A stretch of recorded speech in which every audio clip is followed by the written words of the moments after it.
என் அண்ணன் வீட்டுக்கு வந்திருந்தான். அவனுக்கு டீ போட சொல்லி என் ஹஸ்பண்ட் சொன்னாங்க. நான் டீ போடலான்னு வந்து இந்த கரண்டி யூஸ் பண்ணி போடட்டுமான்னு கேட்டேன். அப்போ என் அண்ணனும் ஹஸ்பண்டும் இப்படி தான் பார்த்துக்கிட்டாங்க.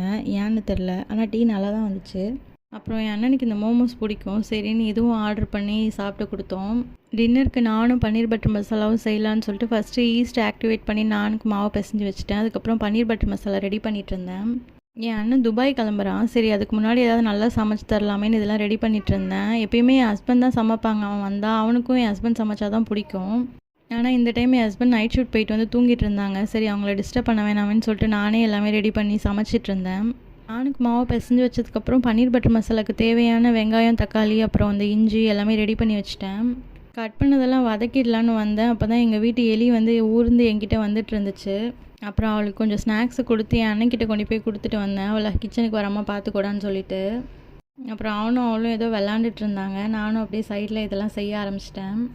நான் ரெசிபி வீடியோ எடுக்கல. ஏன்னா பன்னீர் பட்டர் மசாலா ரெசிபி வந்து உலகத்தில் இருக்கிற எல்லா யூடியூப் சேனல்லையும் இருக்கும். அதனால நான் அந்த ரெசிபி எடுக்கல.